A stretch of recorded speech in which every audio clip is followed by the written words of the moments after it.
بسم اللہ الرحمن الرحیم۔ یہ دنیا والے کسی کو بھی معاف نہیں کرتے۔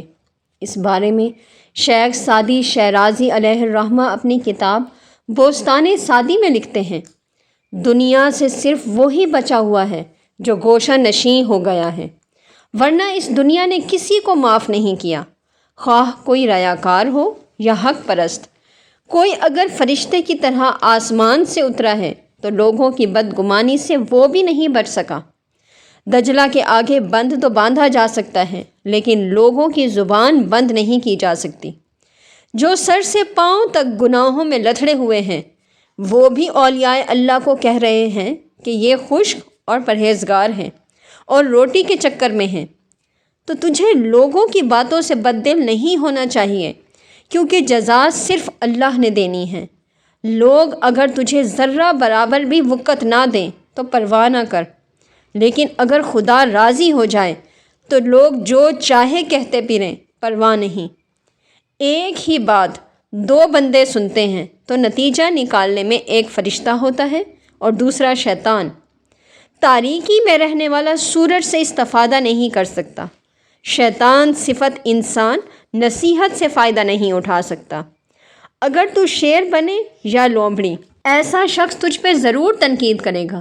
نہ اس کے سامنے تیری شیر جیسی بہادری کام آ سکتی ہے، نہ ہی لومڑی جیسی چالاکی۔ اگر کوئی شخص تنہائی میں بیٹھ جائے تو دنیا والے اس کو مکار کہیں گے یا دیو کہ انسانوں سے بھاگتا ہے۔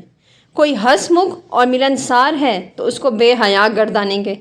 کوئی مالدار ہے تو اس کو فرعون اور قارون ثابت کر دیں گے۔ کوئی فقیر اور تنگ دست ہے تو اس کی غربت کو بدبختی پر محمول کریں گے۔ کوئی اگر مرتبہ و مقام سے گر جائے تو خوشیاں منائیں گے کہ اس کا تکبر ٹوٹا ہے، یہ بھی فرعون بنا ہوا تھا۔ اگر کسی غریب کی اللہ تعالیٰ مدد کرے اور اس کو مالدار بنا دے تو کہیں گے کہ کمینہ زمانہ ہے جو کمینوں کو آگے لا رہا ہے۔ اگر تیرا کاروبار ٹھیک چل رہا ہو تو تجھے دنیا دار اور لالچی کہیں گے، اور اگر تو ان کی مان کر گھر بیٹھ جائے تو تجھے بھکاری، ہڈ حرام اور پکی پکائی کھانے والا کہیں گے۔ اگر تو بولے گا تو تجھے بکواسی طبلہ کہیں گے، اور اگر تو خاموش ہو جائے تو حمام کی تصویر بنائیں گے۔ بردبار لوگوں کو بزدل اور زبردست کو پاگل کہتے ہیں۔ کم کھانے والے کے بارے میں کہیں گے اس کا مال تو دوسروں کے ہی کام آئے گا، اور کھانے پینے والے کو پیٹو کہیں گے۔ کوئی مالدار اگر ساری زندگی گزار دے اور زیب و زینت کو عار سمجھے تو تلوار کی طرح زبان چلائیں گے کہ بڑا کنجوس ہے، اور اگر کوئی کوٹھے بنگلے میں ٹھاٹ باٹ سے رہنے لگے تو اس کو عورتوں کی طرح بناؤ سنگھار کا طعنہ دیں گے۔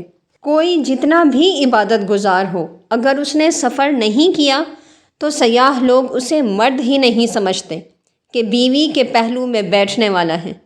جہاں دیدہ شخص کو یہ طعنہ دیں گے کہ بہت سر پھرا ہے، اگر اس کے پاس کچھ ہوتا تو شہر سے باہر نہ نکلتا۔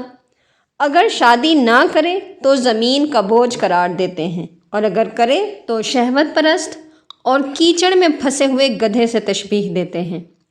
لوگوں کی ملامت سے نہ تو کوئی بدصورت بچ سکا ہے اور نہ ہی کوئی خوب رو، لہٰذا اس بات کی پرواہ کیے بغیر کہ کوئی کیا کہتا ہے، اپنے کام میں لگے رہنا چاہیے۔ اللہ پاک شریروں کے شر سے ہمیں محفوظ و مامون فرمائے، آمین۔